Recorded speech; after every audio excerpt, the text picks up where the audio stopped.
Let us discuss chi-square test for goodness of fit. So, in order to calculate the chi-square test for the goodness of fit, so we have to follow some of the steps. So ఆ steps follow అవ్వాలంటే first మనకు ఆ steps ఏంటో తెలియాలి కదా. So let's get started. So the steps to follow for the chi-square of goodness of fit. The first step is to write the null hypothesis H0. H0 అంటే ఏం చెప్తామంటే there is no significant difference between the observed and expected frequency. So observed frequency అంటే వాళ్ళు మనకి ఇచ్చిన ఫ్రీక్వెన్సీని expected frequency is the frequency which we will find out. So వాళ్ళు ఇచ్చిన ఫ్రీక్వెన్సీకి మనం తీసుకునే ఫ్రీక్వెన్సీకి ఏ డిఫరెన్స్ లేదు, there is no significant difference అంటే there is no visible difference అని చెప్పడాన్ని we'll call it as null hypothesis. So where null hypothesis is present, alternative hypothesis kuda untadi kada.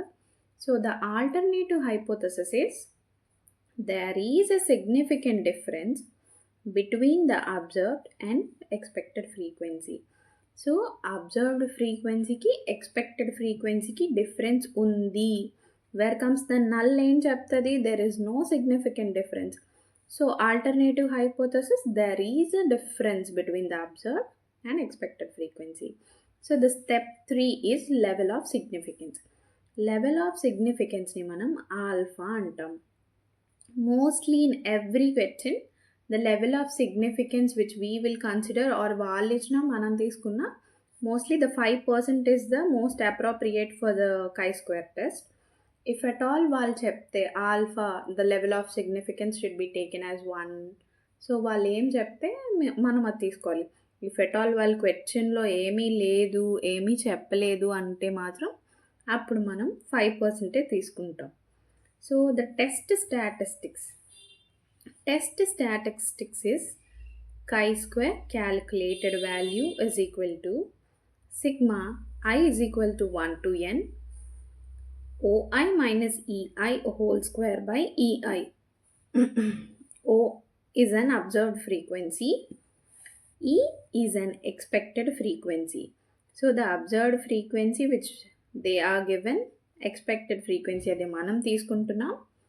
So observed frequency minus expected frequency whole square by expected frequency. So the step 5 will be the conclusion. So V is equal to n minus 1. V is degrees of freedom.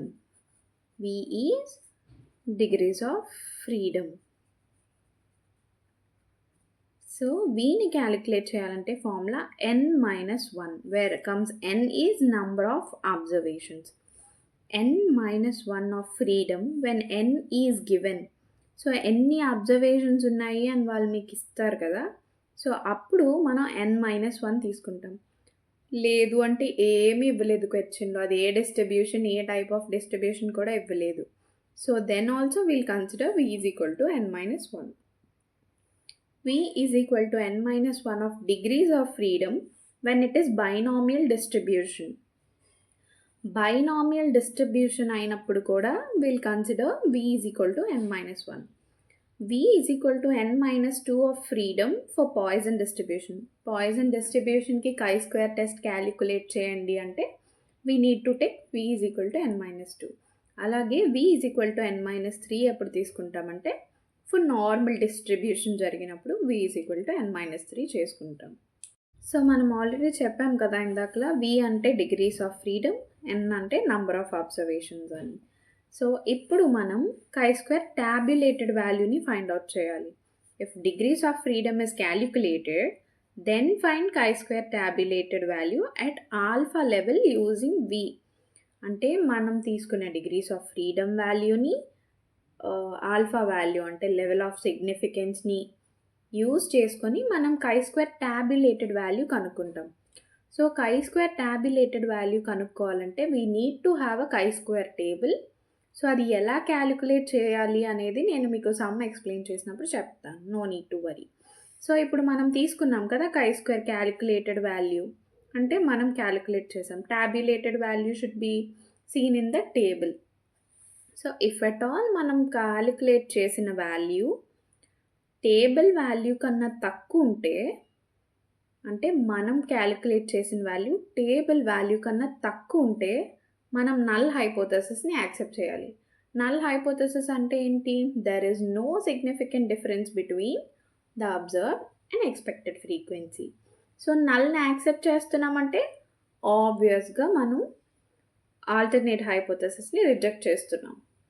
If at all లేదు, మనం calculate చేసిన value అనేది పెద్దగా ఉంటే టాబ్యులేటెడ్ value కన్నా, అంటే మనం calculate చేసిన వాల్యూ ఎక్కువ ఉందనుకోండి టాబ్యులేటెడ్ వాల్యూ కన్నా, సో అప్పుడు మనం నల్ హైపోథెసిస్ని రిజెక్ట్ చేసేసి ఆల్టర్నేటివ్ హైపోథెసిస్ని యాక్సెప్ట్ చేస్తాం. అంటే ఏంటి?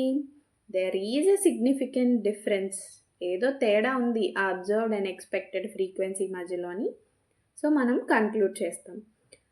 This is chi-square test for goodness of fit.